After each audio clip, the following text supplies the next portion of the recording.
If you are absent or you just want more information because you didn't get it the first time, we are going to go over the classification assignment and how to do it. This is a packet. If you were in class, you would have it on paper, but if you're at home, it's a file on Canvas, and the pages are just the same. They just go through, you just kind of scroll down. You also have an answer sheet. Don't mess with the color because there are 4 different ones. And then you also have a page that has a bunch of cards on it. I cut a couple cards out to show you so I could show you a little easier.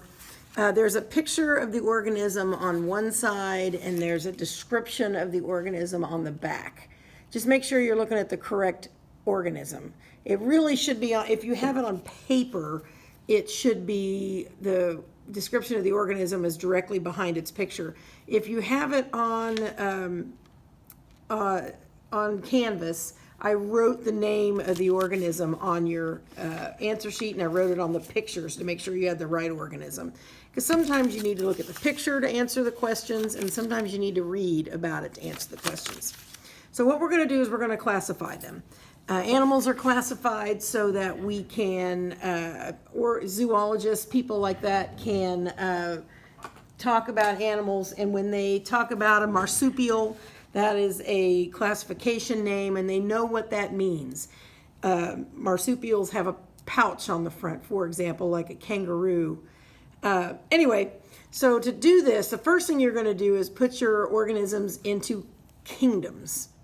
So the first organism I have is the Volvox globator. It looks like this giant ball.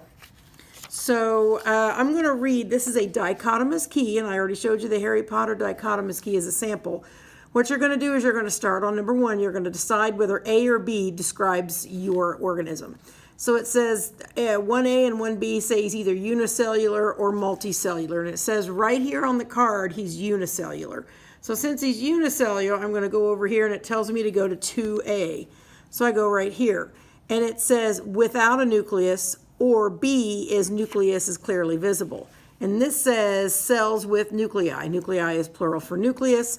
So this organism is unicellular, nucleus is clearly visible. So his kingdom, or her kingdom, I don't know if there's genders in Volvox, but anyway, is Protista. So under the Volvox on your paper, where it says kingdom, you'd write Protista. And those of you at home, you'd type, I guess, Protista. So since you know it's Protista, you're going to turn back to the Protist page. This is Archaebacteria. This is Eubacteria. These are all kingdoms, Protista. So since it's kingdom Protista, you're going to turn to P to Protista. And you're going to do the exact same thing. You're going to go through this dichotomous key. Number 1A says under a microscope appears single cell, and 1B says under a microscope appears a group of cells. So if you look at it, it says cells can form groups. So you've got a group of cells, 5A. So then you go all the way down to 5, and it says cells arranged end to end in a thread, or cells not arranged but together in a colony. Well, first of all, it talks about a colony right here on your paper, and if you flip it over, that does not look like anything's made end to end. That doesn't look long and skinny. So clearly you've got colony protists. So on here, you're going to write colony protist. Then a class. If your phylum says class, it says see class or see table for class, then you'll find its class. Since this does not say see table for class, I don't have the table for it. It has one, I just don't have the table for it. And then this bottom thing, you're going to put its scientific name.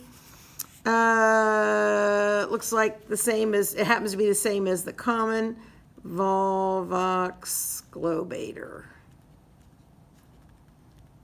Okay, so you've gotten one done. The next sample I want to show you is the lobster. Again, on one side it's a picture, on the other side, and the lobster is actually way down here at the bottom, making sure I got the right one. So now I got to go back to my 6 kingdoms of life. And I'm going to run this one through there. Unicellular, multicellular. Well, it says right here it's multicellular. So that tells me to go to 4A.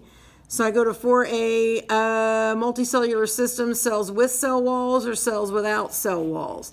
It says cells without cell walls right here. So without cell walls, it's kingdom Animalia. So I'm going to put under kingdom Animalia.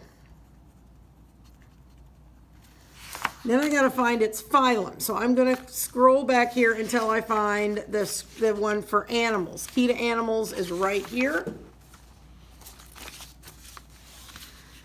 So again, I'm going to start at 1A like I did on all the others. Excuse me. Animal visible to the eye does not require a microscope. Well, I think we all know a lobster does not require a microscope. So I'm going to go to 2. Body without organized forms, no tissues or organs, or body with organized forms, tissues or organs present. It says organs present right there. So with tissues and organs, 3A. Then it says body with right to left, matching right to left sides, or body with its parts shaped like spokes on a wheel. And when they say right to left, it'd be like if you folded you in half from your head down, you would be the same on both sides. And I would think, if I folded this lobster here like that, he would be the same on both sides. So he definitely has matching right left sides, which means go to 5A. Body segmented or body not segmented. So let's see what this says. It says here, it's body divided into 3 parts. So he is definitely segmented. So go to 6A. It says divided into 2 or 3 parts with jointed appendages, or body divided into many smaller sections. So it says here, body divided into 3 parts. So right here, phylum Arthropods. Notice this one, sometimes that's the end of the road. You have a phylum, you write Arthropods. Oop, I'm writing in the wrong place though. Arthropods. Sometimes you've got your phylum and you move on to the class. Sometimes, in this case, if you see it tells you to go on. So it has a subphylum. So it says go to 7A. Body in 2 distinct parts called appendages. And this one, 7B, says 2 pairs of antenna. If I look, I know it said something about antenna. 2 pairs of antenna on its head. So 7B says 1 or 2 pairs of antenna on its head. So it says go to 8A. Single pair of antenna with some wings, breathes using body tubes, or a body with 2 pairs of antenna, live in water, breathes using gills. This says right here, breathes using gills and has 2 pairs of antenna. So it would be this one, crustacean. So your arthropod / crustacean. Now, sometimes you only have one phylum. Like, for example, if you look phylum Cnidarians right here, it doesn't tell you to go on and look for another part of the phylum. But the one we had told us to go on and find another one. So anyway, so we are phylum Arthropod crustacean. It says see table for classes. If it says see table for classes, you go to the animal table of classes, which happens to be the very last page of this packet. And even if you're online, here is, see where it says key to animals classes? That's where you're at. So you want to look and see which one of these classes your lobster fits in. So he's not star-shaped. Hang on, I got to go down here to crustaceans. He was a crustacean. If you remember, he was arthropod / crustacean. So I'm going down to crustacean. It says very small in size. 1 of the 2 pairs of antenna, very small. Bird-like shape, flattened leaf legs. Very small in size. 1 pair of long outstretched antennae, bowling pin body shape, or large in size, has 10 legs. Well, it looks to me like he has 1, 2, 3, 4, 5, 6, 7, 8, 9, 10 legs. So we are going to put him in decapods. So I'll write this down. And then I'd find his scientific name, which is right here, Homarus americanus. So I'd write that in, Homarus american, make sure I'm spelling it right, Mecanus.